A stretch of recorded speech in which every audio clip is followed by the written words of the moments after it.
Go,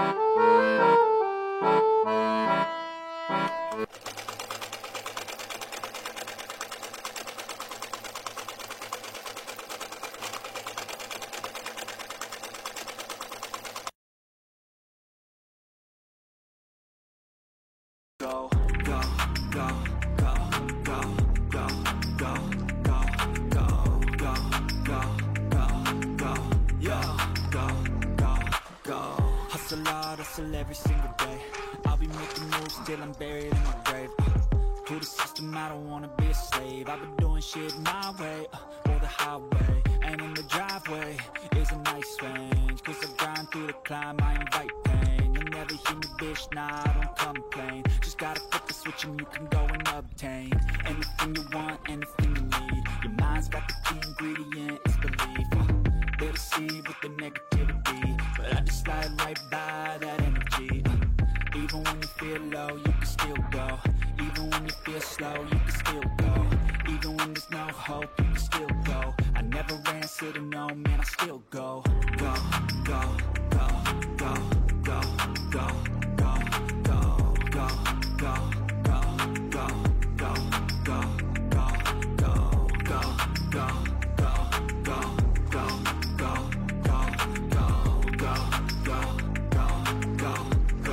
go, go, go. You got a mind, but even that could change. You could flip the gray matter like some batter in your brain. That's why I say, fake it till you make it A. And if you play that game, then you just might make a change. Rearrange all the bad to okay. Take the worst thoughts saying, turn them to a game. Take the best thoughts saying, put them on display. On repeat in your brain till you're feeling no more pain. Never slow yourself down, you can do some more. Push past all the pain and you'll find a door. Open it up and finally explore everything that you thought you could never do before. And even when you feel low, you can still go. Even when you feel slow, you can still go. Even when there's no hope, you can still go. I never answer to no, man, I still... Aucun chat n'a été vendu ni maltraité pendant cette vidéo. Et voilà. Non, en fait, je me suis résigné, je les ai pas vendus. Voilà. Bonjour à tous et bienvenue sur Big Boy Perche, toujours pour vous parler de mes techniques et approches favorites au bord de l'eau. Alors aujourd'hui, je vais vous parler d'un leurre. J'ai préparé le petit panneau pour ça. Le buzzbait. Alors j'avais déjà fait une précédente vidéo là-dessus, pas que sur le buzzbait, sur le crawler, la frog et le buzzbait. Là, ce sera une vidéo only buzzbait. Vous voyez, je suis déjà dans le côté américain. Buzzbait, forcément leurre inventé par les Américains pour le black bass. Traduction buzz bourdonné, bait appât, ce qui donne en français appât bourdonnant. Voilà. Famille des warbait, leurre métallique comme le spinnerbait ou la laba marine. Voilà pour ce qui est de la présentation du buzzbait. Comme je vous ai dit, j'avais fait une précédente vidéo l'an dernier là-dessus, qui mettait la frog, les crawlers, voilà, leurre de surface en général. Pour ceux qui aiment bien les frogs, je vous mettrai le lien dans la description de la vidéo, en fait, d'un superbe article que Romain vient de sortir, en fait, sur la frog. Il en est pas son premier article, c'est son deuxième article, donc je vous conseille de feuilleter, en fait, le blog de Criminal Anglers, parce que voilà, pour ceux qui veulent découvrir la pêche de la frog, eh bien voilà, je vous mettrai le lien dans la description de la vidéo. Voilà. C'est en fait parce que le travail de Romain est énormément se complète en fait. Vu que j'avais fait une vidéo l'an dernier sur les frogs. Donc voilà, si vous appréciez, je vous l'ai déjà dit, si vous appréciez mon travail, n'hésitez surtout pas à contacter, à poser des questions à Romain sur ces différents articles. Et là, franchement, il a fait une super session en utilisant que la frog, sur une approche très américaine. Mais j'adore, je suis fan. Donc voilà. Revenons au buzzbait. Le buzzbait, donc leurre américain pour le black bass, mais pas que. C'est-à-dire qu'il va intéresser la perche, le brochet, forcément le black bass français, le silure, le chevenne. À mon avis, ça peut être intéressant pour l'aspe. Je l'ai pas encore pratiqué. Et voire même le bar en mer. Voilà. Donc c'est vraiment un leurre, encore une fois, polyvalent. J'aime ce mot dans la chaîne Big Boy Perche, le mot polyvalence. Et voilà, donc leurre américain, première commercialisation en 1976, ce qui en fait un leurre pas si vieux que ça, quand on a 40 ans ou 50 ans. Quand j'ai fait mes recherches, je m'attendais à que ce soit beaucoup plus ancien que ça, et en fait non, 1976, sa première commercialisation. Voilà. Donc je vais vous présenter les différents buzzbaits qu'il y a. Et il y en a une multitude, c'est-à-dire qu'il n'y a qu'en France où on n'a pas de choix et en Europe, parce que voilà, c'est vraiment à leur sous-côté. Mais si vous allez aux États-Unis, dans les Bass Pro Shop, le rayonnage est impressionnant de buzzbait. Donc là, je vais vous présenter mes buzzbaits, les familles, les principaux types de buzzbait. Donc on a le classique propre, voilà, avec la très classique Buzz Delta Blade, la lame Delta. Ça, c'est le très classique, et voilà, buzzbait qu'on trouve le plus facilement. Après, nous avons le multi-buzzer, voilà, comme celui-ci. Ou alors, avec son alignement, dans son alignement, voilà, multi-buzzer, vous l'aurez compris, multiples hélices. Le shaft, je suis désolé pour la prononciation, le shaft shape, voilà, où lui, en fait, l'hélice va venir taper sur l'armature l'armature, qui va créer un bruit supplémentaire. C'est un peu comme le clacker buzzer que je vais vous présenter tout de suite, voilà, où c'est cette petite pièce métallique qui va venir taper l'hélice et créer un bruit supplémentaire qui peut intéresser les poissons. Voilà. Ce que j'ai oublié, le seul que je peux pas vous présenter, parce que je n'en ai pas, c'est le inliner buzzer. En fait, c'est un buzzbait sur son alignement. Voilà. Et ça, j'avais peut-être un modèle, mais bon, je l'ai pas préparé là. Donc voilà pour les principaux types de buzzbait. Au niveau des hélices, généralement c'est des Delta Blade Buzzer. Alors il existe en simple, comme celle-ci. Bon, elle est pas si simple que ça parce que elle est percée. Voilà, on peut l'avoir avec 3 pales ou 4 pales. Différentes matières, PVC, inox, aluminium. Voilà, donc théoriquement, plus il y a de pales, plus il y a de portance, plus on peut animer le leurre lentement, ce qui peut être très intéressant. Parce qu'on aura tendance à animer le buzzbait à récupérer le buzzbait trop rapidement, parce que l'animation en fait est très réduite. On est sur du lancer-ramener. Le leurre est en récupération linéaire. Voilà, pour ce qui est de la présentation. Maintenant, pour ce qui est du tuning, il y a quelques articles en fait, qu'on peut acheter pour ça, c'est-à-dire les différentes jupes pour changer le coloris suivant la teinte de l'eau, suivant le poste, etc., etc. Je les ai perdus. Non, je les ai retrouvés.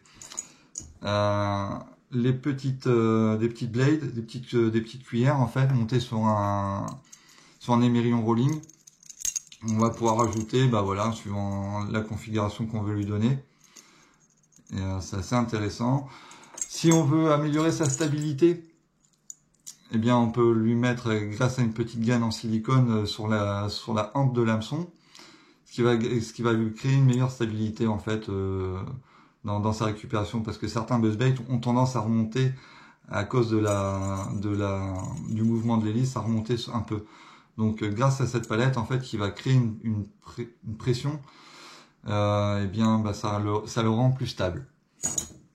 Les hameçons chance, moi je suis pas fan, mais voilà, pour que ce soit le plus complet, je vous présente le truc au complet. Voilà, l'hameçon chance, le trailer hook, et forcément les trailers en leurre souple. Alors ils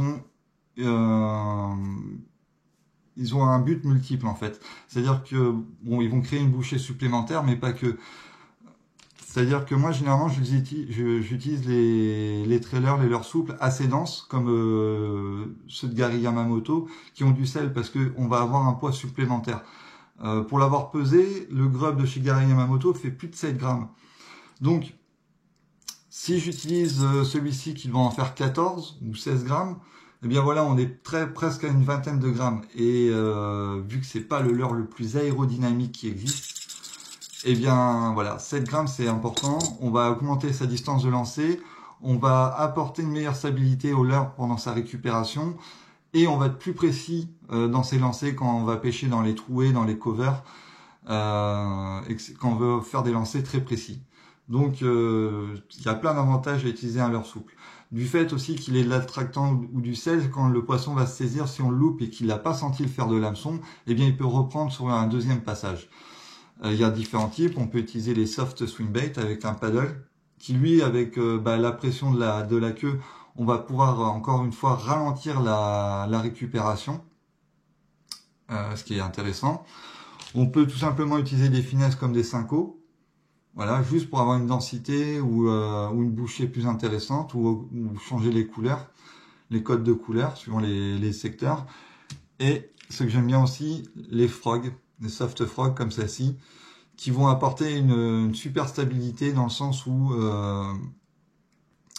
il est très large et avec les deux paddles comme ça, voilà, et certes, on va gagner en poids, donc en distance de lancer, mais on va améliorer sa stabilité et sa flottabilité pendant la récupération.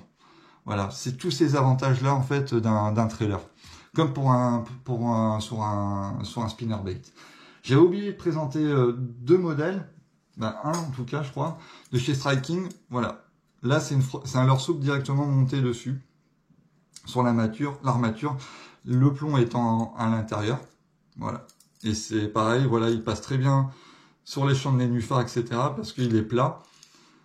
Et voilà, et ce qui en fait un buzzbait très stable. Et oui, je vous l'avais présenté, voilà. Et ça, le fait que là, c'est pas une tête plombée avec une jupe, mais avec le corps d'un poisson nageur. Voilà, je pense avoir présenté dans l'ensemble les différents buzzbaits.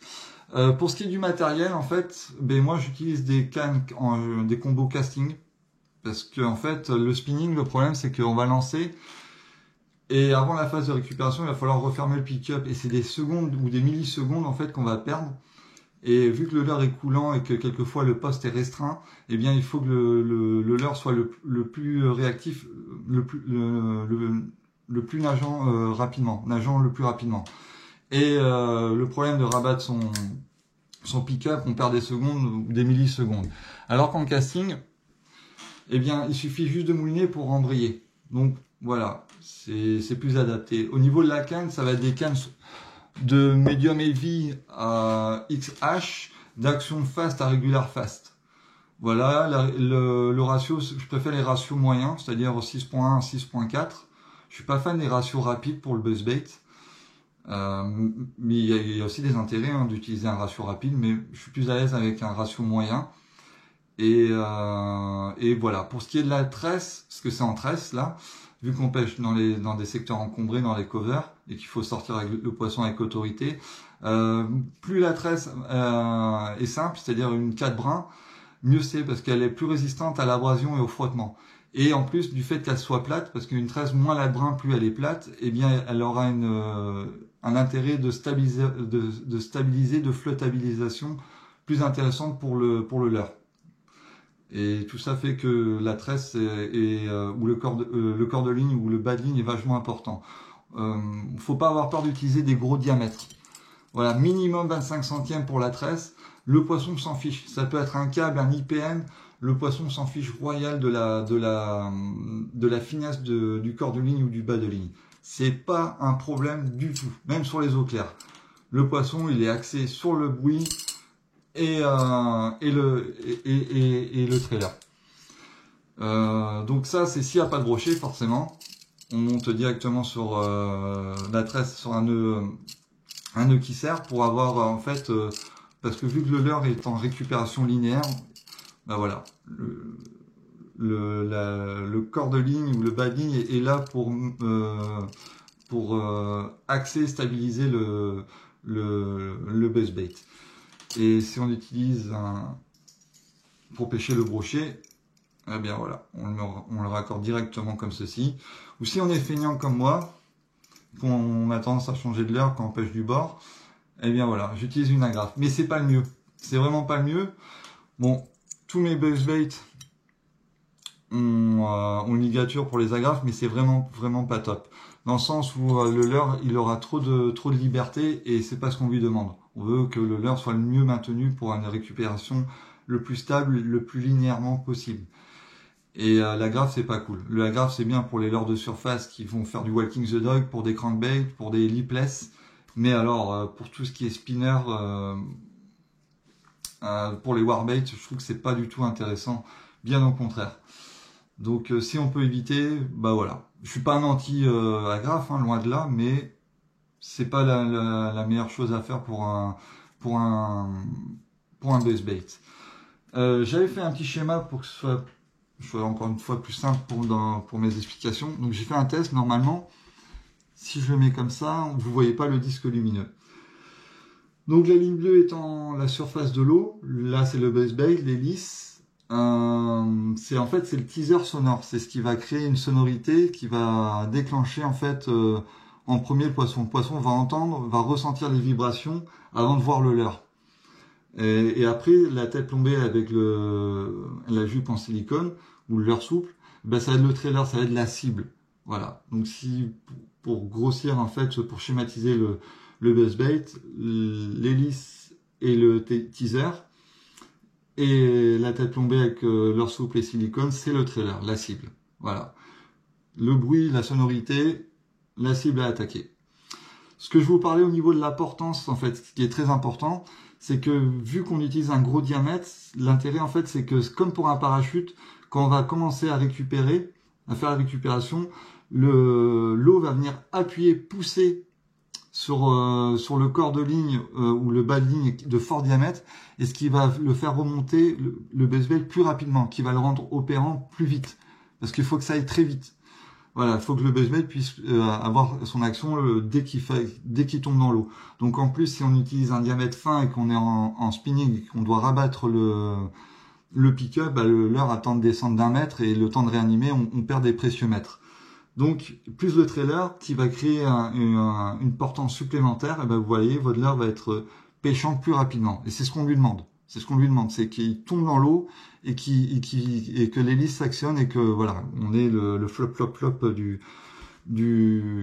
ou ploc ploc ploc du buzzbait. Au niveau de l'animation, il n'y en a pas. C'est la récupération, parce que c'est du linéaire, c'est la récupération qui va changer jusqu'à qu'on trouve la bonne vitesse qui plaît au poisson. Donc, je vous conseille de faire des récupérations lentes, rapides, sur le même lancer quelquefois pour savoir ce que le poisson veut.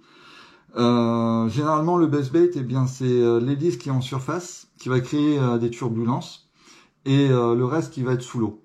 Mais on peut très bien utiliser le buzzbait en fait en subsurface complète, où l'hélice en fait va juste créer une perturbation sous la surface. Le but est que l'hélice flirte avec la surface de l'eau, où il n'y a pas le flop-flop, où on voit juste une onde, comme un wetbait en fait, comme une vague en fait, hein, une boule qui se déplace. Et voilà, quelquefois c'est ça qui va être déclencheur de l'attaque. Ne pas hésiter à tenter différentes récupérations, vitesse de récupération. C'est la seule chose que vous pouvez faire sur l'animation, c'est la récupération. Et pas autre chose. Voilà, ça sert à rien de jerker, de twitcher. Le but, c'est quand même à l'heure de prospection. Et puis voilà. Donc, je suis frustré. Je pense que j'ai oublié plein de trucs à dire, mais voilà. Donc, je vous conseille, s'il y a quelque chose à retenir, c'est de la tresse, un ensemble assez rigide et avoir plusieurs modèles. Parce que la sonorité, les vibrations sont différentes d'un modèle à un autre et quelquefois il suffit pas grand chose pour déclencher les attaques. Ne vous fermez pas au fait que c'est un leurre de surface, vous pouvez l'utiliser du printemps jusqu'en début d'hiver. Tant que l'eau descend pas en dessous de 12-13 degrés, voilà, il y a moyen, suivant les secteurs bien sûr, de faire du poisson au buzzbait. C'est un leurre sous-coté depuis quelques années, mais moi j'en garde une très bonne expérience. C'est un leurre qui m'a apporté énormément de beaux poissons au travers les années. Je suis désolé, je reviens 2 minutes parce qu'en fait j'étais en train de préparer, en train de faire le montage de la vidéo et je me suis rendu compte que j'ai oublié de parler de 2 ou 3 trucs qui me paraissaient importants. Déjà, Le liner inliner buzzer, voici le modèle que je vous parlais. Vous voyez, c'est sur son alignement. Voilà, c'est un genre de inliner parce qu'il y a plusieurs types aussi. Voilà pour ce qui est du truc.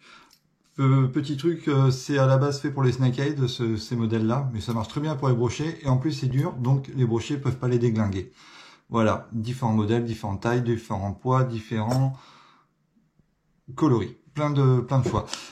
L'autre truc aussi, c'est le Whopper Plopper. Les prop bait ne sont pas des buzz bait.